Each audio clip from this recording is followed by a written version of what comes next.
Hard breath. And inhale. Exhale. Inhale. Om Namo Guru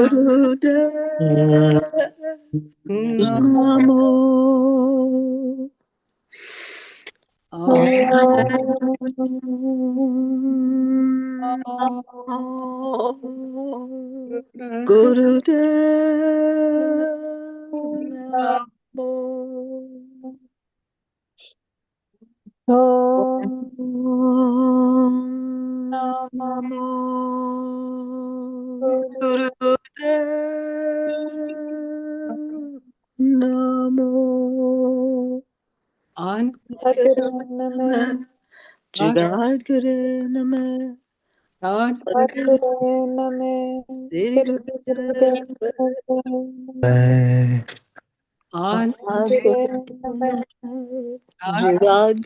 Namo Sadguru Namo Siri Sadguru Namo Jagadguru Namo Sadguru Siri Guru Namo. Breathe.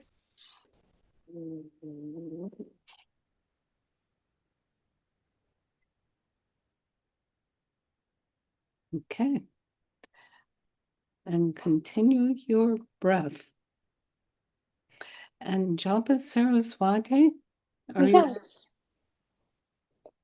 Yeah, I'm going to start screen sharing and we'll bring up the document. I already sent it to everybody's text message. Oh, okay.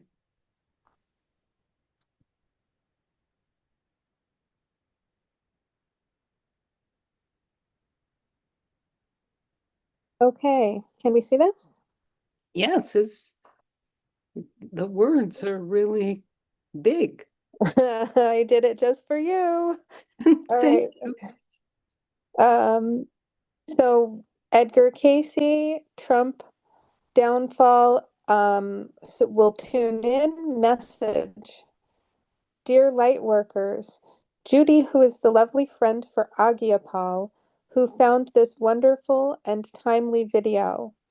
Siri Chand let us know that she gave us this written message and video for today. Cayce's prophecy. The woman of light, resilience, compassion, courage, deep empathy for all sides, a healer who brings people together, a new age of unity and kinship, gentle light of the emergence of the mender, willing to serve as a vessel to something greater, collective awakening of humanity, amazingly hopeful, sharing for peace, pathways of connection, reconciliation, coming together of minds and hearts, nature, empathy, and solidarity, emergence of a new beacon radiating. Blessings, Judy. Okay, Isn't that cool? Yes. Isn't that wonderful? Yes. Yeah. So here is the link to the YouTube. We have it in all of our emails or in all of our messages. And then for the meditation after the video, we will do 1 minute of heart pumping, which is heart breath and a sort of breath of fire combination.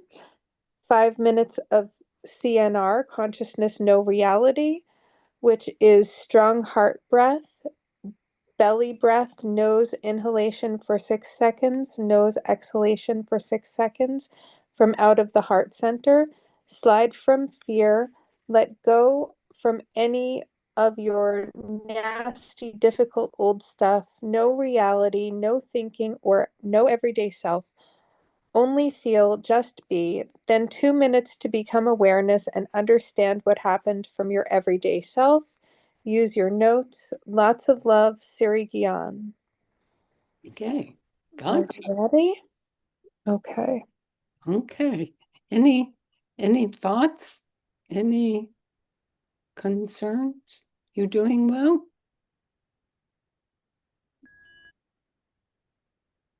Yes, I think. Does anybody have any questions? I think that's okay. Mhm. So now Okay. let's begin.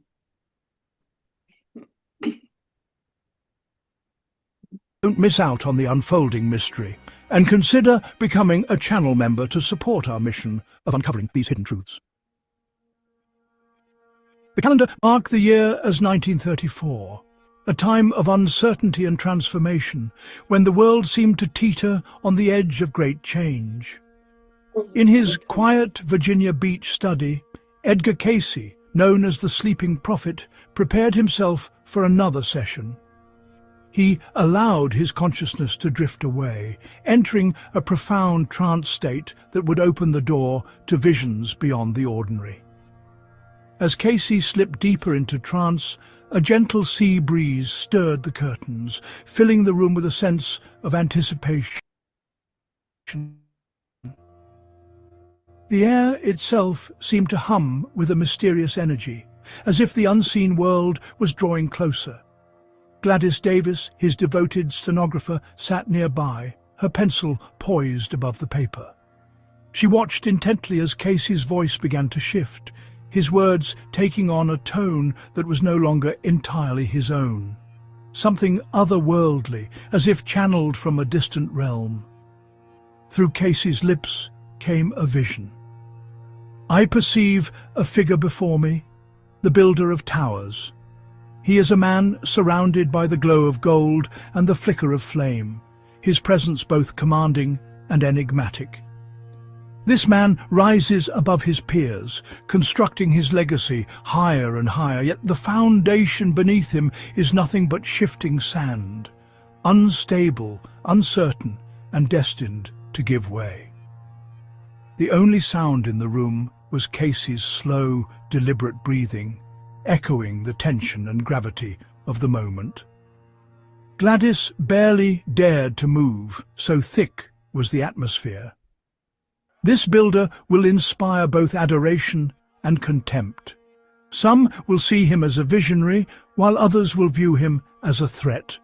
He will be a figure who divides the hearts of many. His name will be spoken by countless voices, echoing through the streets and across the land.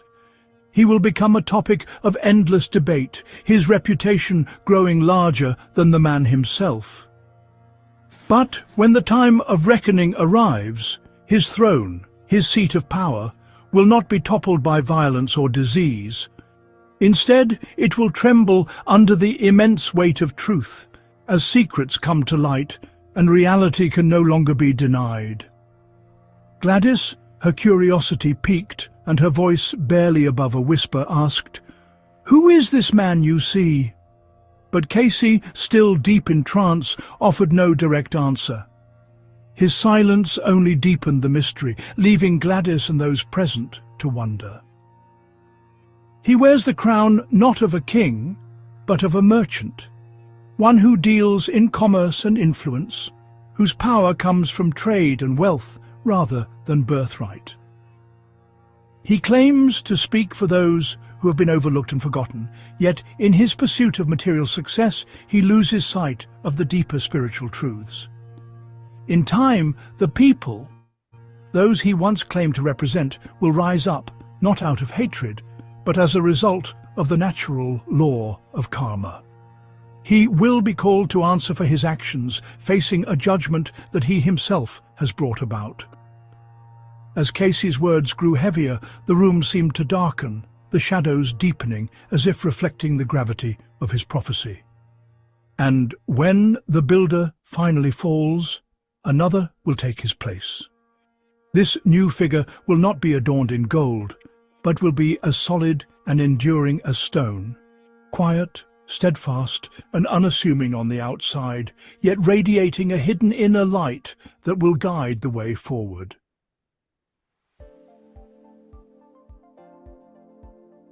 Edgar Cayce once spoke of a house long divided, a place where unity had been lost and wounds ran deep. From this fractured home, he prophesied, would emerge a leader unlike any before, a figure whose purpose was not to dominate or command, but to bring healing and restoration to a broken people. For many years, these remarkable words lay hidden, tucked away within the vast collection of Cayce's unpublished readings and notes. It wasn't until a dedicated researcher, tirelessly combing through the archives, uncovered this forgotten prophecy that its relevance to our present era began to emerge. The researcher was struck by the uncanny similarities between Cayce's vision and the challenges facing our world today. Compelled by the urgency of Cayce's message, the researcher shared these findings with others, believing that the world needed to awaken to the possibility of hope. In times of uncertainty and upheaval, he felt it was vital for people to remember the strength of the human spirit and to hold fast to the promise of renewal. According to Cayce's notes, the prophecy spoke of a woman destined to rise when the nation was at its most exhausted, when the collective spirit was worn thin and the people longed for comfort and guidance. In this time of turmoil, Cayce foresaw that the people would cry out for justice, their voices echoing through the streets. Yet, he warned, many would be uncertain of what true justice even meant, lost in confusion and longing for clarity. The hearts of the people, Cayce wrote, would be torn between the memories of what once was and the fears of what might come. Old allegiances and loyalties, once held tightly, would begin to unravel, their symbols and banners literally and figuratively crumbling in the hands of those who clung to the past. In this hour of widespread confusion, when trust in traditional leaders had faded and hope seemed distant, Cayce described the arrival of this extraordinary woman. She would not come as a conqueror, wielding power or force, nor would she deceive with empty promises or harsh words. Instead, her presence would be marked by sincerity and a quiet strength. She would be known as the mender, a healer who patiently and compassionately worked to repair the torn fabric of society. Her gift would be the ability to bring together what had been broken, to bridge divides, and to help people rediscover their shared humanity. Unlike those who sought authority through command, her influence would stem from her deep compassion and empathy. She would comfort the grieving, guide the lost, and inspire others to care for one another. Cayce cautioned that the powerful and established leaders might dismiss or ridicule her, unable to recognize the quiet power she possessed. Yet, he insisted, it would be the weary and the disheartened who would truly hear her message and find hope in her words. Through her compassion and understanding, those who listened would discover a sense of peace and rest, even in the midst of chaos. If this vision from Cayce's prophecy resonates with you, we invite you to reflect and share your thoughts in the comments below. Do you believe that such a leader, one who heals rather than divides, could truly emerge in our world today? Your perspective could inspire others to hope for a brighter future.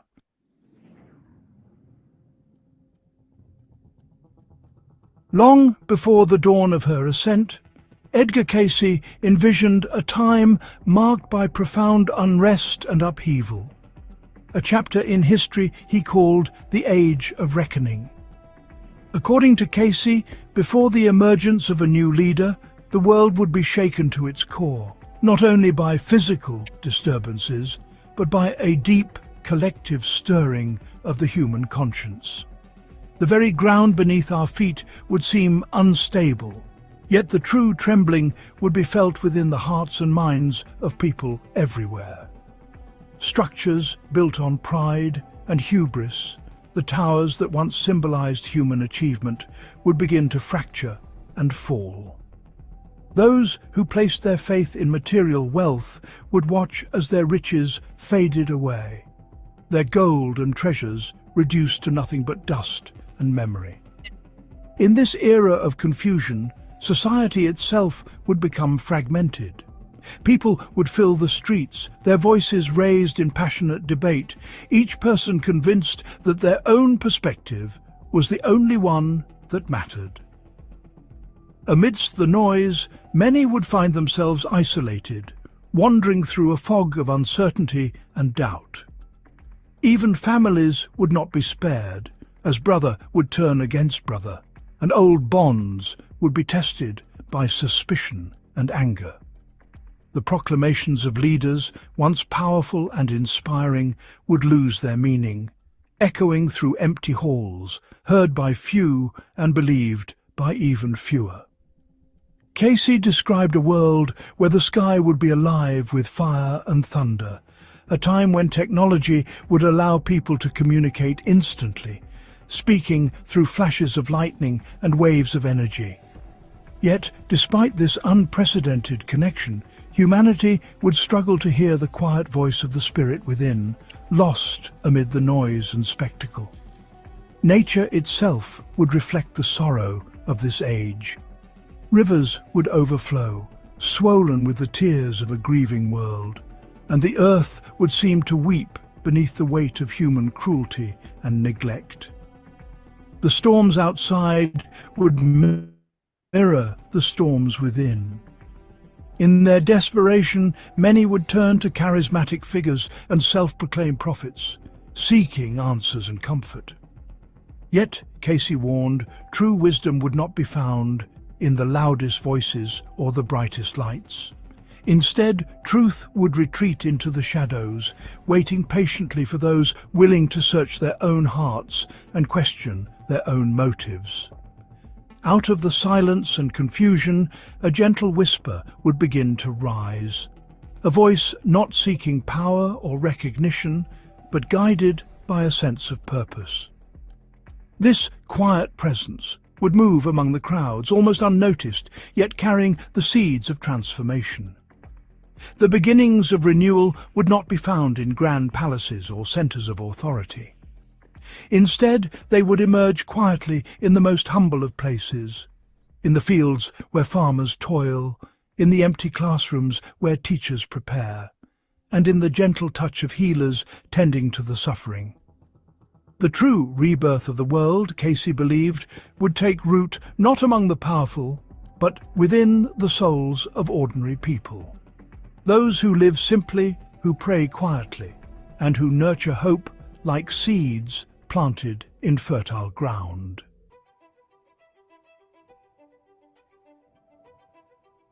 According to Edgar Cayce, from the faintest whisper of hope in humanity's darkest hour, there would emerge a figure he called the Woman of Light.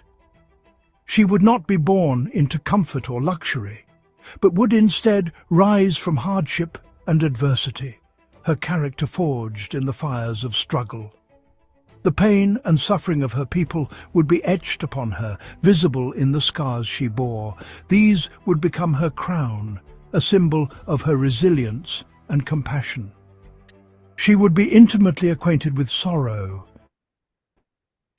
experiencing loss and grief firsthand, and it would be through these trials that she would gain profound wisdom and understanding. Living in a world torn by division, she would come to know the pain of separation and conflict. Yet from this, she would develop a deep empathy for all sides. And when she finally spoke, her words would have the power to calm even the most turbulent storms, causing chaos and anger to subside, if only for a moment. Through her presence and actions, she would remind countless people of the true meaning of belonging, rekindling a sense of unity and shared purpose that many had forgotten. Cayce did not describe her as a traditional ruler or monarch, but rather as a healer and restorer, someone who would mend what was broken and bring people together. Through her influence, people would come to realize that the era of kings and absolute rulers was over, and that a new age of kinship, cooperation, and mutual respect was dawning. Then Cayce's prophecy delivered one of its most chilling and memorable lines. When the world is at its most exhausted, when the land is barren, and hope seems to be nothing more than a faint ember smouldering in the ashes, Cayce urged us not to seek salvation in thunderous displays of power, but to look instead for the quiet, steady flame, the gentle light that persists even in the deepest darkness. It makes us wonder, could this quiet flame, this woman of light, already be living among us, her presence subtle yet profound? Is it possible that the mender Cayce foresaw is preparing to step forward even now, as our world shakes with conflict and division, ready to help heal and unite us? I'd love to hear your perspective. Do you believe this prophecy is already coming to pass in our time? Please share your thoughts and insights in the comments below.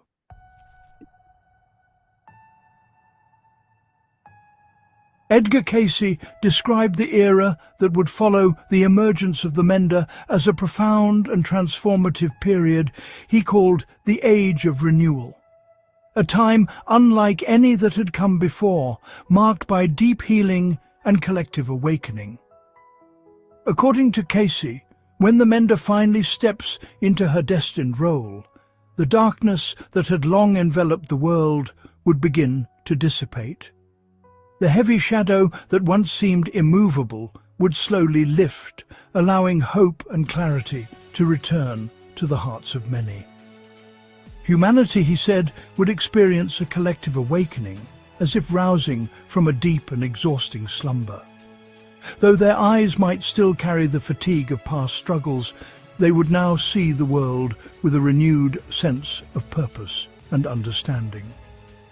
In this new dawn, people would look upon one another not with suspicion or fear, but with empathy and recognition. Each person would see in their neighbor a mirror of their own hopes, fears, and desires, a shared longing for connection and peace. The flames of hatred and division, which had once raged unchecked, would gradually subside. This would not happen because every individual suddenly became virtuous, but rather because the ignorance that once fueled animosity would lose its grip, making it harder for destruction to take root. Cayce warned that the very institutions of power would be shaken to their core. The grand halls and corridors of authority, built on foundations of arrogance and self-interest, would tremble as their weaknesses were exposed. Yet from the rubble of these fallen structures, new spaces would emerge, places dedicated to service and cooperation. Leadership would no longer be seized through force or ambition, but would be entrusted by the community to those who had earned their trust. The old divisions of ownership and possessiveness would begin to dissolve. The language of separation, mine and yours, would be replaced by a spirit of unity, as people embraced the idea of ours, sharing resources and responsibilities for the common good. Barriers that once kept communities apart would be transformed into pathways of connection. The walls that divided would literally and figuratively become bridges, allowing people to cross over former divides and find common ground. As human hearts and minds changed, so too would the natural world. The air would become cleaner, the waters would flow more gently, and the earth, long burdened by exploitation and greed, would finally have a chance to heal and breathe freely once more.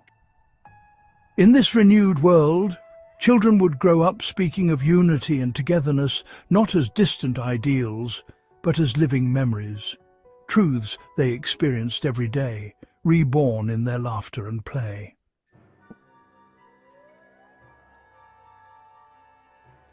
Edgar Cayce envisioned a time when new and wondrous lights would grace the heavens, illuminations not born from the fires of conflict, but from the dawning of higher understanding and wisdom. These celestial signs, he believed, would herald a profound shift in human consciousness, signalling the arrival of an era where knowledge and enlightenment would shine brighter than ever before. In this new age, Cayce spoke of a subtle yet powerful energy that would flow through the hands of those who had learned to balance the material and the spiritual. These individuals, attuned to the harmony between the physical world and the unseen realms, would become channels for healing, inspiration, and transformation, touching lives not just with their actions, but with the very energy they radiate. Where once science and faith stood apart, often in opposition, Cayce foresaw a reconciliation, a coming together of minds and hearts. He predicted that the day would come when scientists and spiritual seekers would sit side by side, sharing discoveries and insights, recognizing that both paths ultimately seek the same truth. In this unity, the boundaries between reason and belief would dissolve, and humanity would advance as one. At the heart of this awakening would stand the mender, a figure not defined by authority or power, but by her willingness to serve as a vessel for something greater. She would walk humbly, guiding the world into a new dawn, always aware that her influence was not her own, but a reflection of a higher purpose working through her. Her leadership would be marked by selflessness and a deep sense of responsibility to the greater good. Even as her era drew to a close and her presence faded from the halls of power, the impact of her actions would endure. Her legacy would linger like a gentle light, illuminating the path for those who followed, reminding them of the values she embodied and the changes she set in motion. Through her compassion and courage, she would sow a seed deep within the hearts of her people, a living memory of what it means to care for one another, and the bravery required to act with kindness even when the world seems indifferent or forgetful. This seed would inspire future generations to nurture empathy and solidarity, no matter the challenges they faced. From this single act of planting hope, the nations of the world would begin to turn their gaze once more toward the land that was once fractured and divided. There they would witness the emergence of a new beacon, not one that called for conquest or domination, but one that radiated compassion, unity, and the promise of a better future for all. Out of turmoil and confusion, clarity would be born. From the ashes of division, understanding would arise. And as the proud fell, making way for humility and justice, a new era would dawn, one defined not by the might of rulers, but by the strength of those who choose to heal, unite, and uplift.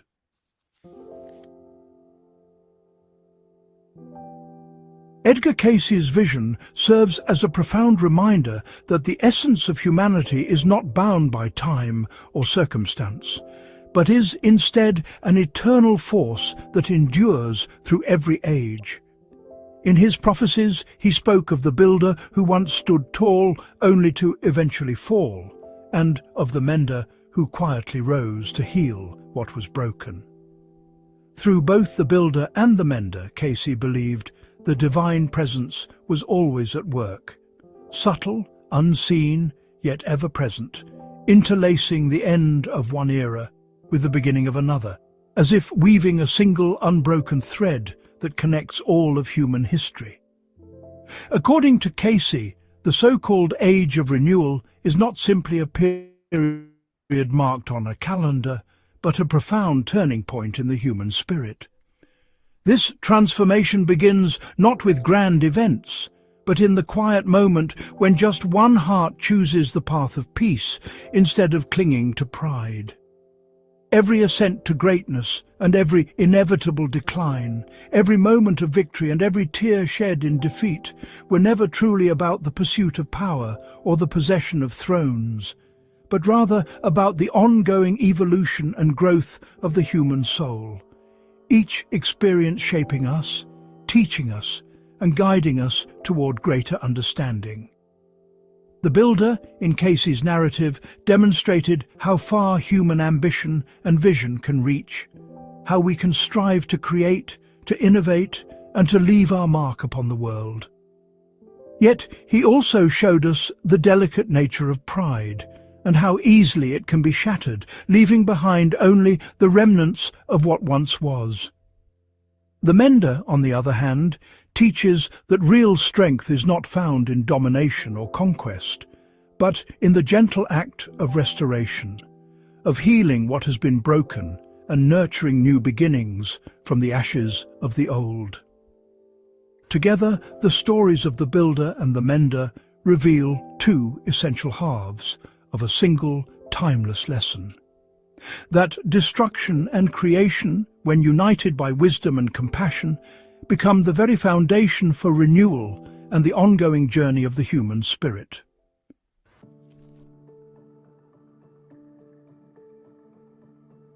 When Edgar Cayce spoke of his prophecy, he was not simply referring to the fate of nations or the rise and fall of powerful leaders. His vision reached far deeper, touching the very heart of humanity's journey. At its core, Cayce's message was a call to awaken, a plea for a time when people everywhere would grow weary of the endless divisions that keep us apart, whether those divisions are political, cultural, or personal. He envisioned a world where ideals like truth, compassion, and unity would no longer be distant dreams or empty words, but would instead become real, tangible forces, guiding our actions, shaping our communities, and transforming our daily lives. Cayce foresaw a pivotal moment, a crossroads, where humanity would once again be faced with a profound choice. One road leading us further into conflict, fear, and separation, and the other offering a path toward understanding, healing, and a true rebirth of the human spirit. Importantly, Cayce did not speak of this turning point as something that would happen in a distant, unimaginable future. He insisted that this moment of decision would arrive much sooner than most expected. According to Cayce, the crossroads would appear in our own era, in the midst of our own lives, as we face the challenges and opportunities of the present day. And now, here we are, living in the very moment he described, standing at the threshold of change, surrounded by the echoes of his vision and the choices it demands of us.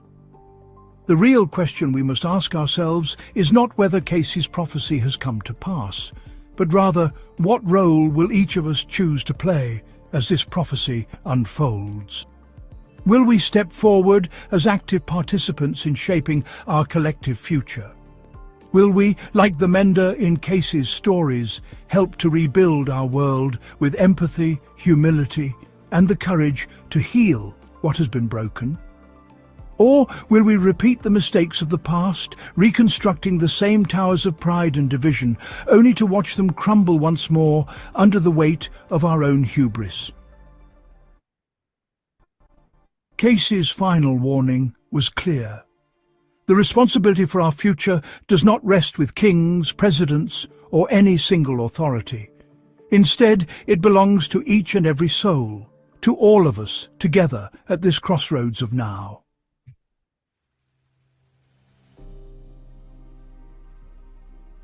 The dawn of a new era, what Cayce called the age of renewal, does not arrive with grand announcements or sweeping proclamations.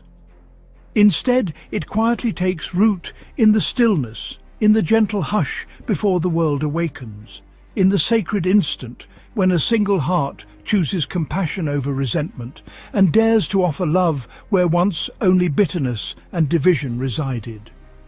According to Cayce, that transformative moment is not some distant hope. It is unfolding right now, in this very present, as each of us makes our choices. If you feel the spark of this message within you, help ensure its flame continues to burn brightly and reach others who may be searching for hope. Before this video disappears from your feed, tap the like button. It's a simple act, but it helps keep this message alive and visible. Share this video with friends, family.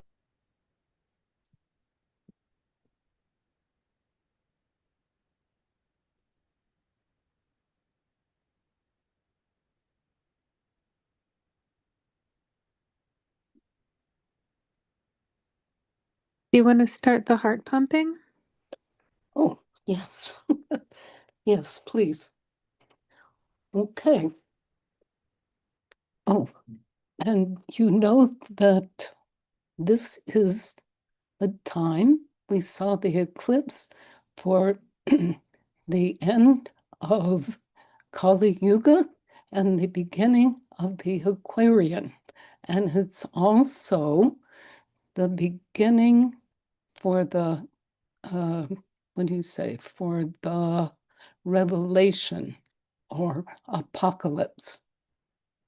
Okay, so now first we have 1 minute heart jumping heart. Go ahead.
And now 5 minutes CNR.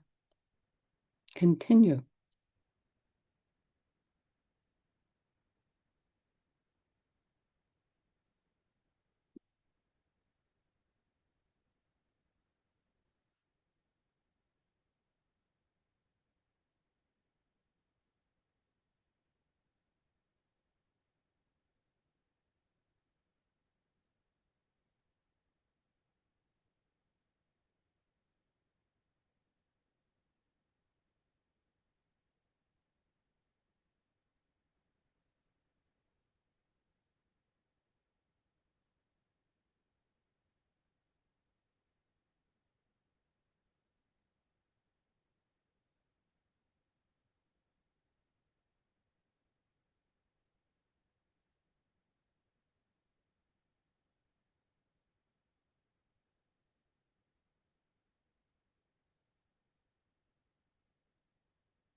Hello.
Inhale.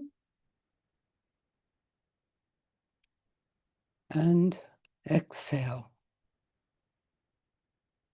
And breathe.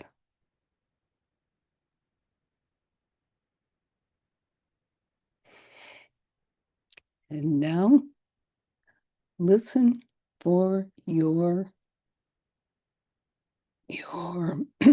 meditation. 2 minutes.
Inhale.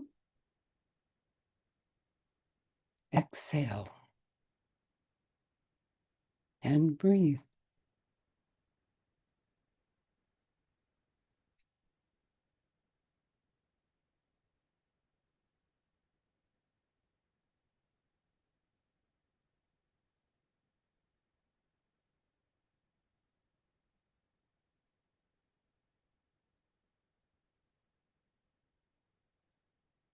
And continue. Aagia Pal. Yeah, I'm feeling really emotional.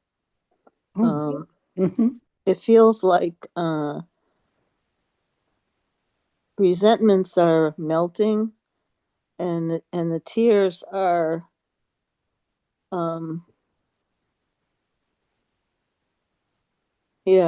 the result of this deepening awareness. I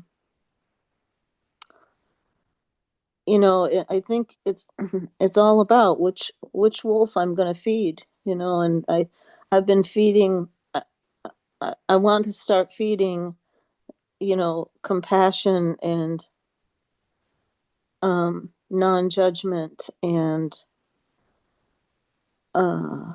caring, and I want to start feeding a way of a new chapter of helping. And what came to me, that this I've listened to this a few times, but somehow this time I got into it more deeply. And what he was saying about, so Cayce's accessing subconscious, that ocean of probably Akashic records, or whatever it is, and the ideas of the necessity the necessity of polarity, like of destruction and construction, and et cetera, et cetera. So for unity, and that hit me a lot more powerfully. And I immediately thought of Marianne Edgar Budd, and because her actions in Washington National Cathedral on 2 occasions, one the inauguration of 47, and the other one of the monks, when the monks came, and her humble and generous hospitality to them, bowing to them, and no separation here. And I was deeply moved by that. And I feel that she is a figure, a woman of light, that, as they say, is acquainted with grief, and has tremendous, if she comes forward more, tremendous potential for being this woman of light. And then what I said was, I want to be in her cabinet. I want to be somehow someone that I want to work for her, with her, and learn how to be even more humble, and more confident and trusting. That's something I'm still working on, is trust and faith. So the whole idea of this woman of light that is a mender of hearts, is a healer, not somebody, those pillars that he showed in the video were hit me very powerfully,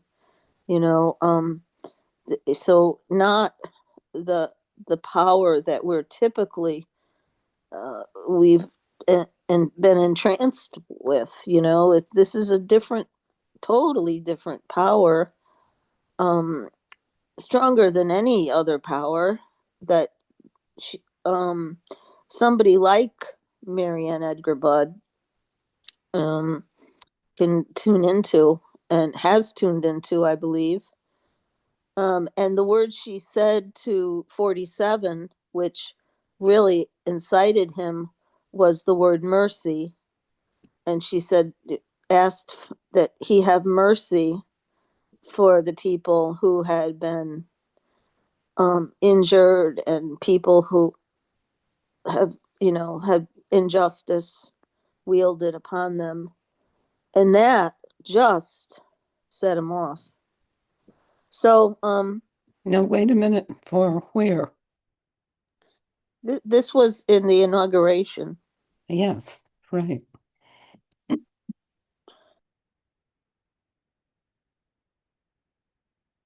Right. Because she was the bishop, right? Right. Okay. For the cathedral. Right. And Episcopal Cathedral. Yeah. Okay. Go ahead. Yeah. And I just, I think I hold her in very high regard. And I think, that's where I'm at. I mean, this has really hit me deep, and I'm sure I'm going to have more to say. What I didn't realize is how much I've been uh, mm, uh, starved of feelings of hope. And what she talked about was, what the video talked about was that with the dawning of a woman of light coming forward with courage. Um, this is going to be a new age of healing um and I obviously don't want to like just paper everything else over. I mean, there's stuff that's not everything is horrible, but I think she's going to be able to integrate and share and be an. I think the most important thing is live by example, a life that we all can model. I guess is the word, and that's how we're going to move forward. So it's not going to be loud, like he said there, like the with power and bombs going off, or okay, let's bomb here, let's bomb. No, I think we should bomb over here. So all of this, it's not that. It's going to come in quietly. I believe we've already begun. So the new age, fifth dimension, and who knows, sixth or seventh, is going to be quiet coming in, quiet, still small voices, um, and gentleness and feminine voice, with a balance, of course, of the masculine. Um, yeah, she mentioned, the yin yang, the importance of both, but right now it's the healing is going to come from the feminine deep knowing. So that's what I have to share. Sounds wonderful. Thank you so much. Mhm. Okay. Gian goes from. Satnam. That was deep, that very deep and interesting. A lot sounds familiar in there. Um, and I have been listening to him for years,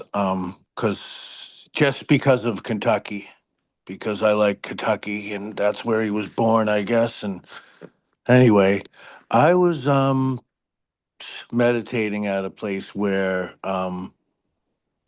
nobody else was there, and I lost myself, and I was able to come to a door and open the door and just see more emptiness, which kind of gives me a hint that my consciousness was sort of slipping away. I've been getting this message. It's just the silliest thing. And I'll go with it. It says, I sure miss my Timmy. And I'm sure that I'll figure it out before long, because sometimes when I'm in the emptiest spaces is where I'll get the most either profound or confusing at times messages. Um, so this week it's the simplistic return to nature of our being, the true sharing of nature, how it does it, how it adequates for needs, how it expresses freedom of life and a freedom of choice. And then we can go into all the different species, which can also be thoughts. Each species can be a thought, it can be an action, it can be a way, it can be a teacher. Um, and then we come and we write these words down, and we can figure out the numbers and the measurements and all of this. So we're forgetting that too, right? In order to remember the womb, let's go back to the womb, and let's try to remember being in the womb and where we came from, and how that peacefulness has provided us with this proof of life all around us, living without rules, with just by guidelines, right? So I'm seeing within the human is a memory of the life before us, of all the species before us, possibly of us each being our own specific entity from a specific place. We could each be considered our own planet, our own cosmos that we're moving around here with each other.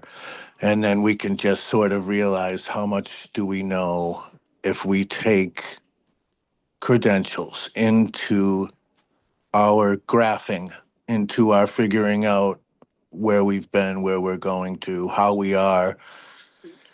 So, in being in the now, and now and one and own all have the same three letters. Now is the only one, in my opinion, and that has to go too, right? The rule, the rules, the restrictions, the remembering of the cycles of birth and death, and the seeds that provide life, extensively providing life. I look at the sunflower, how it bends over, and when I was younger, I thought that was the way it bent over was almost, it was profound in so many ways that I could see this flower bending over, in the fall and just like wanting to reach for the ground. And then learning about it. There's so many seeds inside that sunflower. It knows where it came from, right? It's going right back down into the ground to sow those seeds or to even use those seeds for food for other animals. And noticing that cycle because I don't know many people who remember being in the womb, but I have met people that admit it. And I will realize that we've all had different experiences, right? We can go back to having the wind knocked out of us. Some of us have lost track of time because our heart stopped and we may have traveled to other places. When we go to sleep at night, we can go to places that and wake up with a creativity that we just write it down on a piece of paper. So all of this information is just becoming flooded, right? To know that we really only know 4%. Like that is the most that we've learned is we know 4% of each subject that we go into. That's how vast it is. And for me, I drew a circle with like these three dots that one is at the top of the circle and the other two go out at the bottom. So maybe there's a line of a triangle, but there's an X going through it. Um, at the hemisphere. So I'm drawing pictures and shapes and designs that, for whatever reason, it's just coming out through the pen and down onto the paper. So the freedom for all and to be okay with all, that's where we're moving towards. And it's like going to the store and going to pick what you need and then walking up to the counter or the door and just having the colors of our vibration of our vibratory communication will take care of the transaction, because this, in my opinion, is what's happening all the time.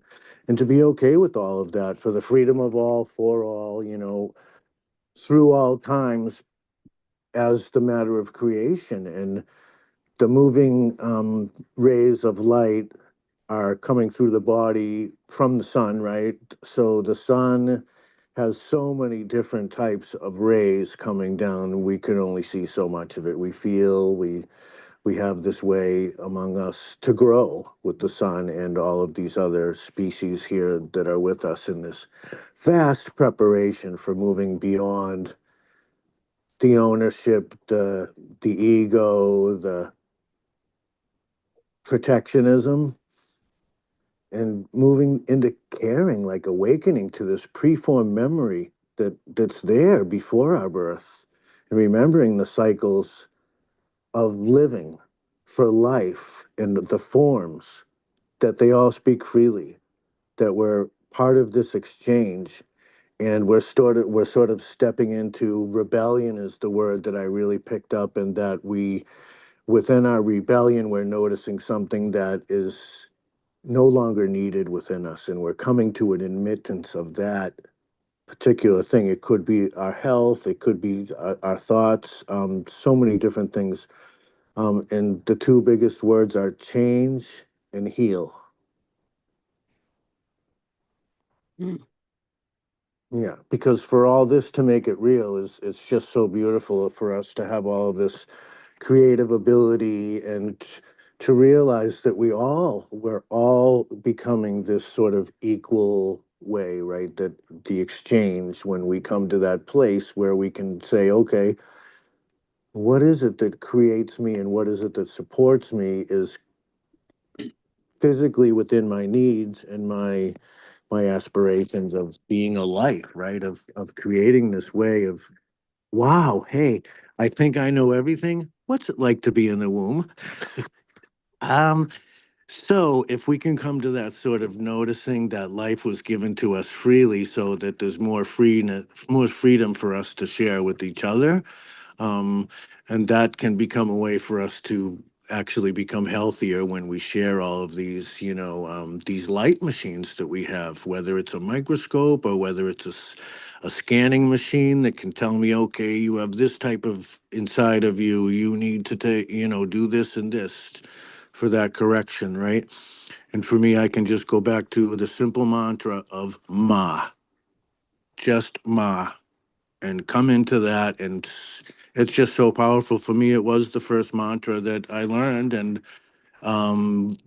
being English, ma is the word for mother.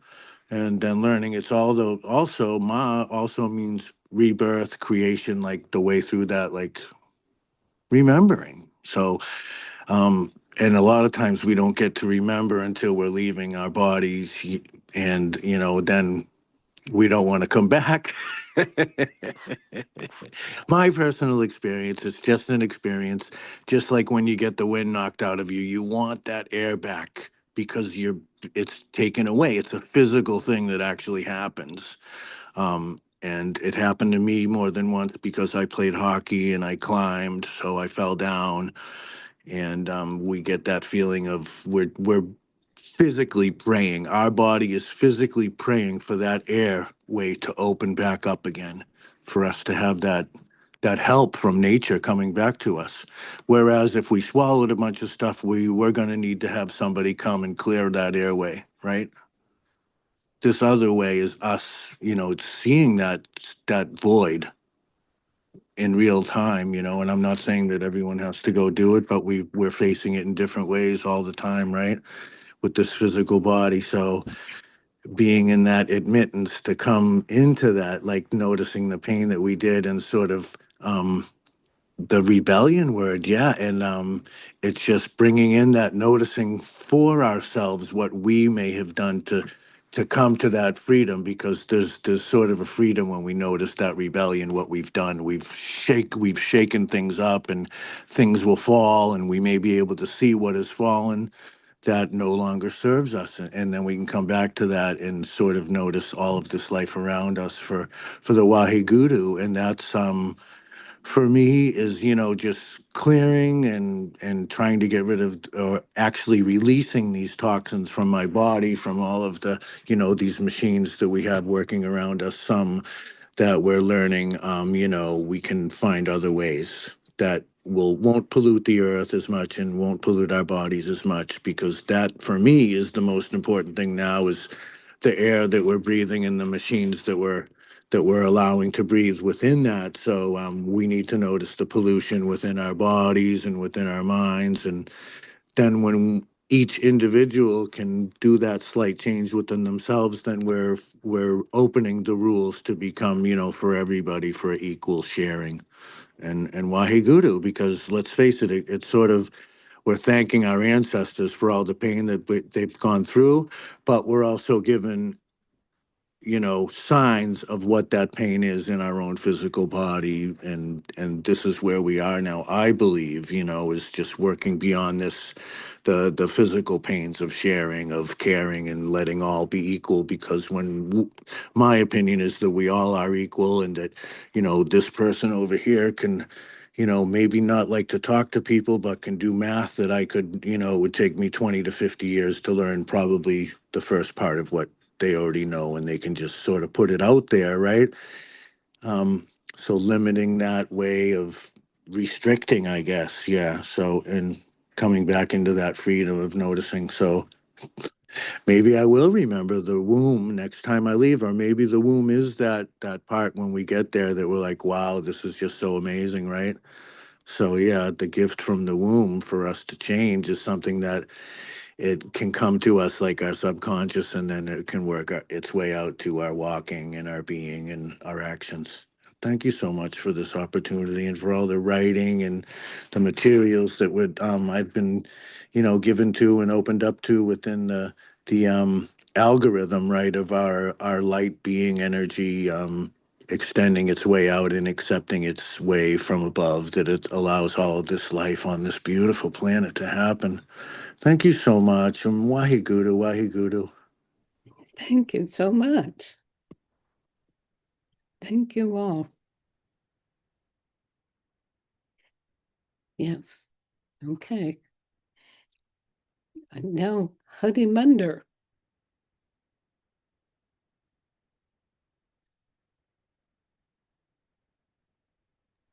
There I am.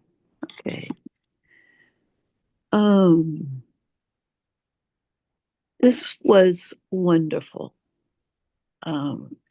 Because what everyone around me anyway are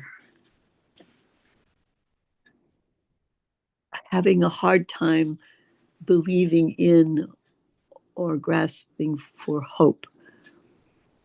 And this is the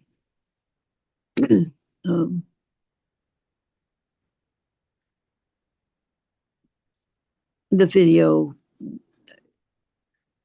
as a generic word for the information that's coming through the words gives hope immediately.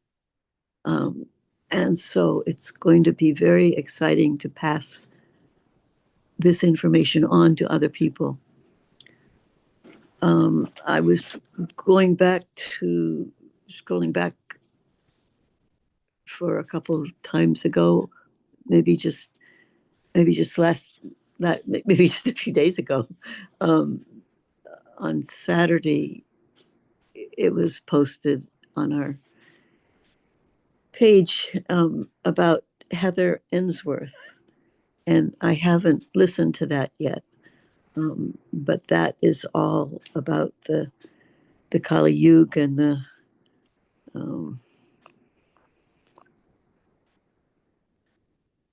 the beginnings and the endings and the new, really what we've been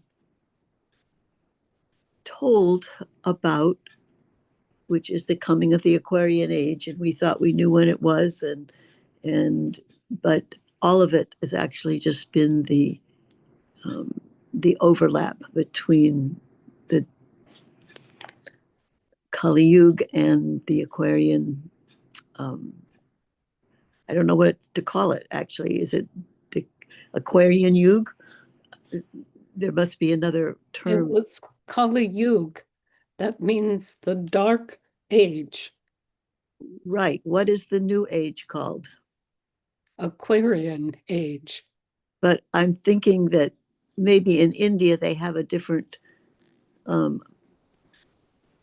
word for it that isn't so English oriented. I don't know. But we know about the light from this age. Mm-hmm. Yes. Oh, And that's been, and part of the problem over the last quarter century, which is when I've been doing the Kundalini yoga, it was, I'm losing my train of thought now.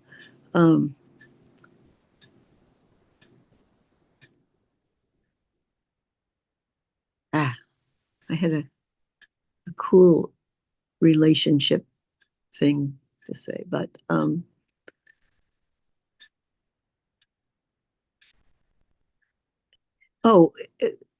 the Aquarian, according to what I remember from Yogi Ji, was that the Aquarian age was the highest level of the Kali Yuga, but we were still in the Kali Yuga. well, they were still in the shift, Right. change Right. that point. And so, and whenever you went to check to see how long the Kali Yuga would last, it was 6,000 years or 5,000 years. And so even though we were at the highest level of it, the best possible part of the Kali Yuga, it was still a long ways away to come out of it. So as of today, really, and maybe what Heather Ensworth was saying, is we're out of it. Doesn't it's still No, the it's the beginning. right. It's the end of Kali Yuga. Yes, that's what Beginning of the Aquarian. right. Right. So I forgot what I just said, but anyway, I was just telling you how exciting it is to not to be in still. I understand what this says today, or maybe Heather said it, as of the blood moon and as of all the February 17th and all the things about that and the 20th and the 28th. And we've crossed over. And it doesn't mean we're still at the tiniest fingernail into the new age, but there is so much hope, and now from this that was coming out of this the listening we did today. Okay. And you know what I heard?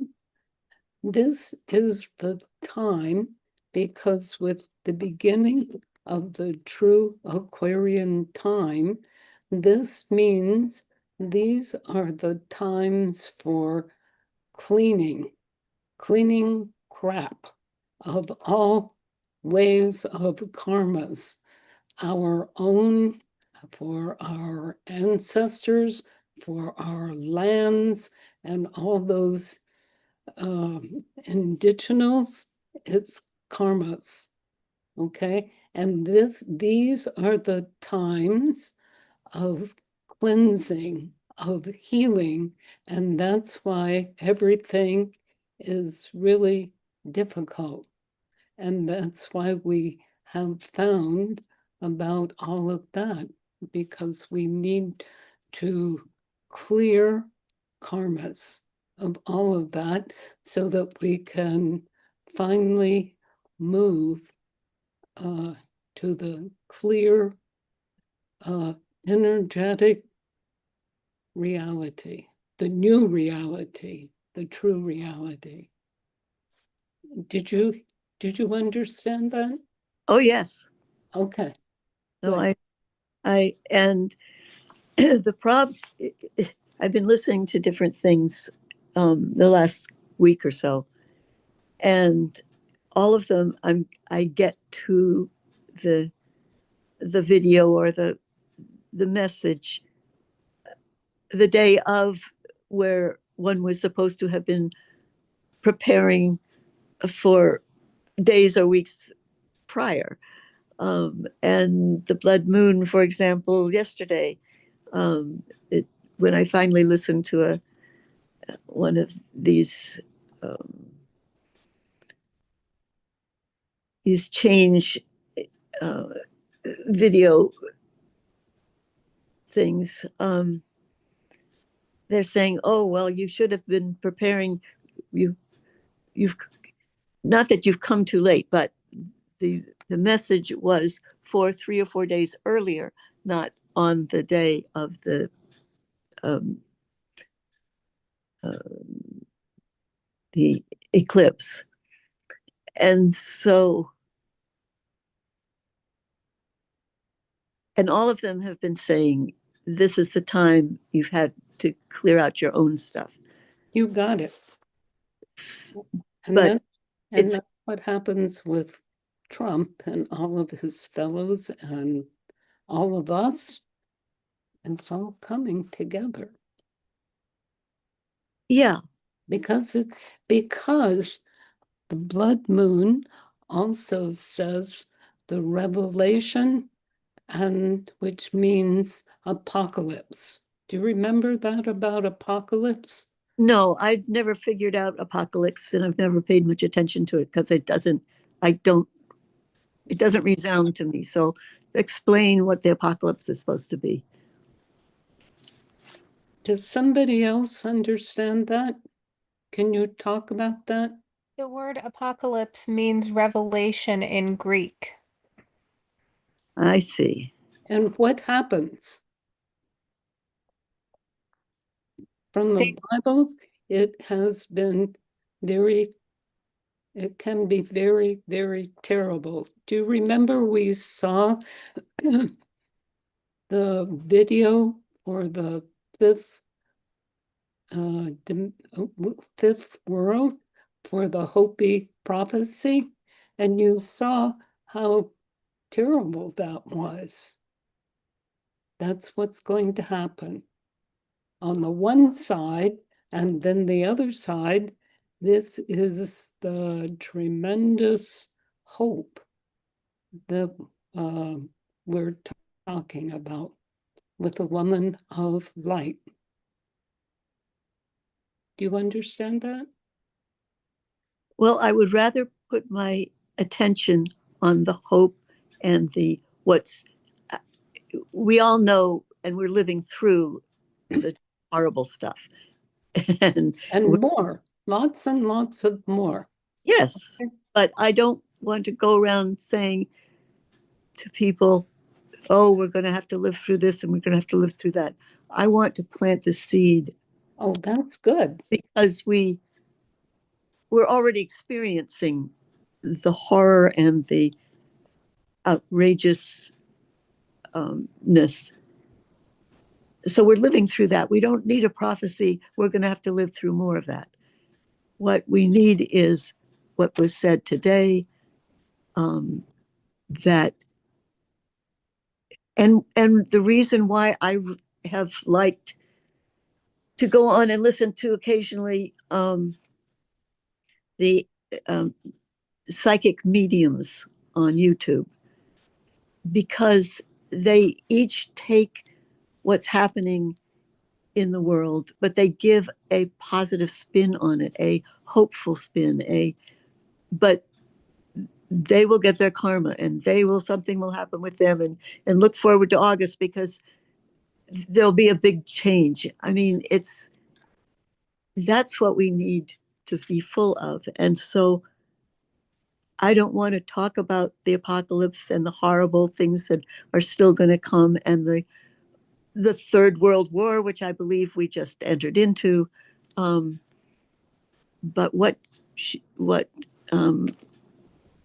his name, Cayce was saying today, and maybe what Heather Ensworth was saying, we are there, we are here, we are. The change has just happened. It's going to take a long time to catch up and to what's the word? There's several healing modalities that clear our old stuff. And for us, we're seeing on. You got it. Right? essentially, what I'm getting from CNR is a breath pattern. And just getting that piece of it is important. And so that's how I'm interpreting CNR, because I don't, the initials don't grab me, but Consciousness, no reality. right. Okay, Aagia Pal, can you talk about healing for consciousness, no reality? Well, um, what what I've experienced is that as I can, sit in consciousness CNR, it's very healing for me. It brings me, like we say, the hearts between the two, between the lungs. So starting with the breath, it deepens me, gets me into what David Clements calls source intelligence. It brings me into the heart where that ruby grant this ruby um quartz, ruby is, and it expands, sorry, Mm-hmm. and expands the red light, and then I feel like I'm emitting. It's kind of weird, but I do feel like I'm sort of emitting the red light of of love and of my heart. So anyway, that's what what I would consider for me CNR healing. Um, and yeah, and I also just want to comment that I have to go deeper. And I mean, CNR is, I don't want to say a bottomless pit, but it's like it's one, I have gone deeper and deeper and deeper the more I do it. And I think um and as I said to you earlier, I'd like to share this with my clients, and I got to figure out a way to do it such that they will, that they understand and they can resonate with it. And but anyway, that's what healing feels like for me. And so last thing, it brings me into a space of calmness and I've gentleness and understanding, openness, um, compassion, all of those fifth dimensional kinds of consciousness. So I feel that, CNR is, like you've said, a fifth dimensional consciousness. And uh, it's taking me, and that's okay, a while to really digest it, what it really is. And I think it's only the beginning of what is to come that Baba will teach us, but one, a little bit at a time. So my tendency to be overwhelmed is not really triggered. So yeah, and with what I hear from Huddy is just just listening to Huddy is very healing. It the and the words maybe, but it's the frequency of her voice that's very healing. And just following on the flow of that um, could bring me into CNR. But that's one of the things I've noticed, and because I can't wait for her to talk every time, because I listen on a sort of a different level. Well, sure, the words sometimes, but it's mostly the frequency. And so that's also what I think about CNR, is that changes our frequency, what we emit, how we emit. And like today, I was full of tears. And, it opens, it's opening for me. Anyway, that's all. Good. Thank you, dear. And Honey Mender, what do you think of that? Um, thank you. Aagia Pal, a couple of things. Gian Prem talked about Ma as a mantra, as his first mantra, I think. I think he said. And my first mantra, before I even got to yoga, was I am, I am, I am. And one of the things that popped up just recently was a Dolores Cannon little tiny snippet that talked about our body is the universe for all our organs. They're all looking to us to how we appreciate them. And when we appreciate them, they all say, "Oh, good, we're doing the right thing, and we'll heal this and heal that." Um, it was cute, but she didn't say it in a cute way. It was that even a blade of grass is its own universe and its own, for all the little atoms and stuff within it that are looking toward, that think that where they live is the universe. So in terms of healing ourselves and other people, it seems like the more we verbalize and or intend gratitude toward all the pieces inside of us that want to hear, who think we are God and want to do their best because of us. So that's it's a curious side thing that's come up this week. Good. Thank you so much. Mm-hmm. That was good. Okay, so now this is Japa Saraswati. Satnam, I think this is different for me today because there was more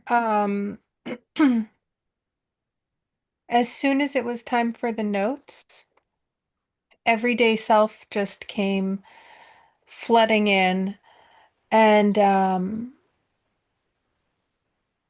I wrote down notes about it, and I don't know how valid they are.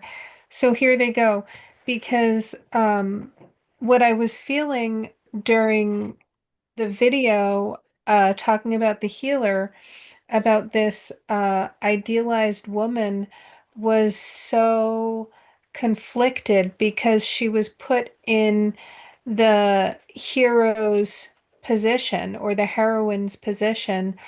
Um, and that is something that I've so rarely seen, that it almost felt fantastical, like a far off fairy tale. Um, and then I recognized her as an idealized uh, figurehead, almost godlike, which um, brought me to Sita, because she just really, the description of the healer reminded me so much of Sita. And she was Ram's wife, um, and she was the embodiment of virtue and devotion and strength and womanliness and goodness and grace. And she was an idealized daughter and wife. And um, if you'll notice in all of those, like Aagia Pal really said humble over and over again, and Sita was incredibly humble, but I feel that conflict of, like, yeah, you do want me to be humble. You really do want me to sit there and take all of the abuse with a lot of grace. You know, it really does serve the patriarchy, for me to be a submissive, humble, sh quiet, a unifier, you know, so that you can keep on making your mess sort of thing. And I don't mean you, any of us on this group, you know, but the patriarchy, I suppose I'm talking to. And Sita is the only woman that's like she's often depicted with Ram and Hanuman, like she's depicted amongst other male gods. Um, and she's very submissive, but she's also kind of known for a quiet strength. And and where I went next with it was about Buddha. So at the Long Island Buddhist Meditation Center where I meditated so long ago, um, the head monk there, Bhante Nanda, was giving us a Dharma talk about the Buddha, and he told us about Buddha's life story, that he had been born, um, you know, in a princely sort of way, and he was educated, and then he abandoned it, and then he essentially uh, sought his own path of liberation. And what Bhante Nanda said is that basically this is the path of the Buddha. This is that there are many other people to incarnate into Buddhas since then, but this is the path of the Buddha. And um, somebody in our group objected, saying, like, but I wasn't born like that. You know, what's the point? What would be the point of me trying to achieve nirvana? With, you know, because I wasn't born like that. And what Bhante Nanda said was that that was just the Buddha's karma, that the karma to become the Buddha like that is to follow a particular prescribed path, you know, and that that's the path that you follow. And and it made sense when he said it. You know, I'm not sure I did justice to the nuance of what he was saying, but what he was saying is that that's the karma of the Buddha, and that's sort of what I feel like this parable of the healer is saying, that that's the karma of this particular healer, that that's this sort of idealized role, in the same way that Sita is looked upon as this icon of virtue and submissive, quiet strength. And and I guess I feel sad because I've noticed that when the US um, people removes other foreign governments from power, and they install an interim president, I've noticed that overwhelmingly, that interim president is a woman.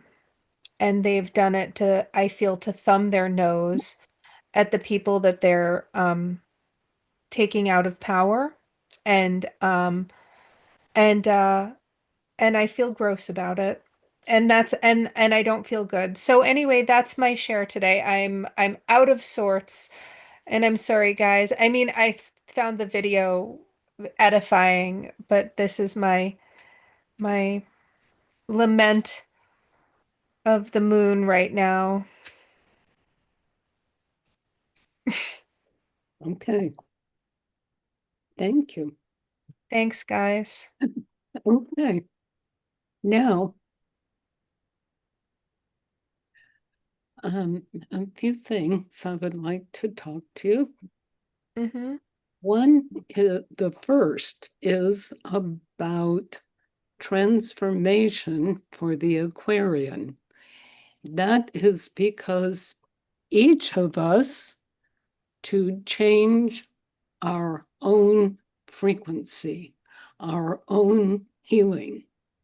No matter what a divine leader, there are people to just put together to help others to see what's going to happen. But the actual situation, transformation, is each of you to change your own karmas, your own transformations. You got it? Do you understand that? Or do you believe Yes. that? Yeah, I hear you. Okay. Mhm. Anybody else? We're a constant work in progress. I agree. Always changing for the better You got it. and discovering what we need to get over. That's okay. Yeah. Mhm. White Guru, White Guru. Yes, in the Honey Mender, which you were talking about these other mystics about healing, that's what they're talking about. Each of us, not to be about uh, to be a savior. There is no savior, only your own self to um, to heal and change and transform within your own self. Do you all get it? And that's what Ho'oponopono has always said. It's That's right. it's our own work. It's not fixing anybody else, but it's as we do our own work, they heal automatically. It's just lovely. Mhm. That's right. But for instance, Hugh Lin, he told that for us. Do you understand that? Mm, Okay. So we beautiful. do have teachers. Do you see?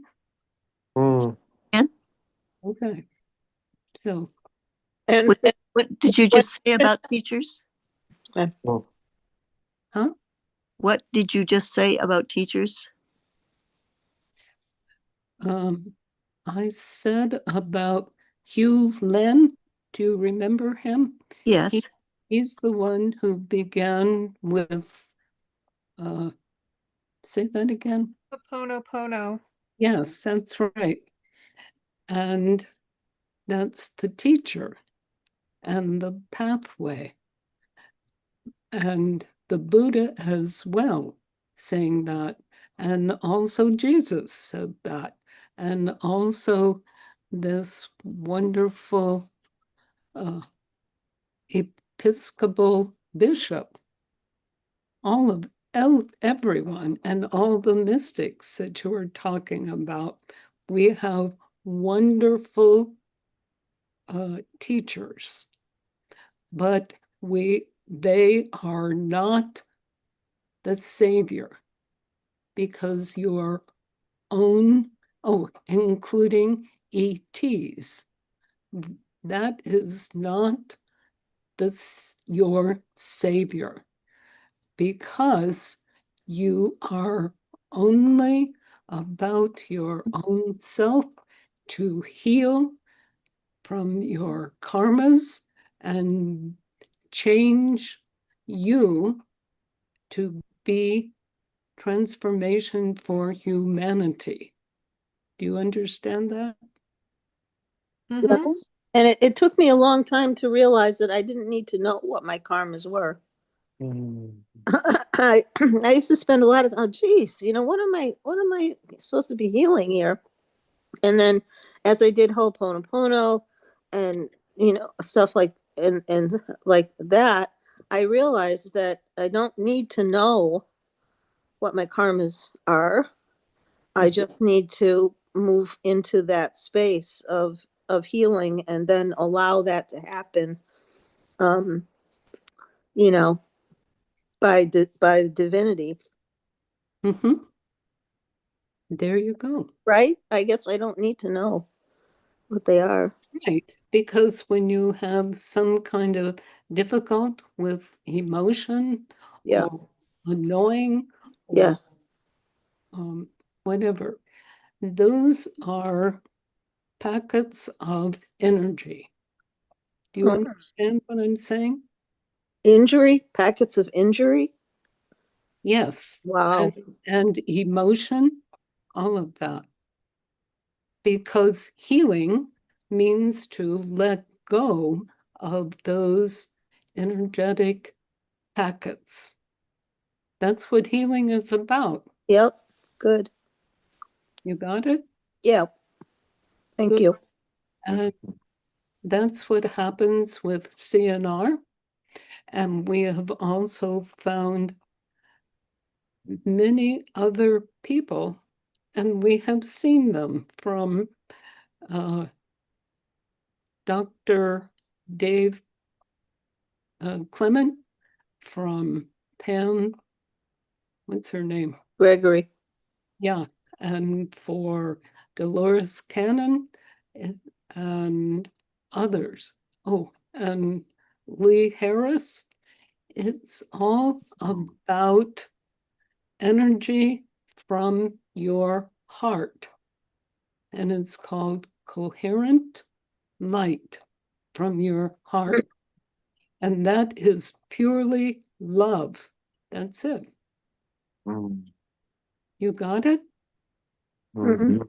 You know, if we saw like Trump or his people or whatever, and you're like, I mean, yeah.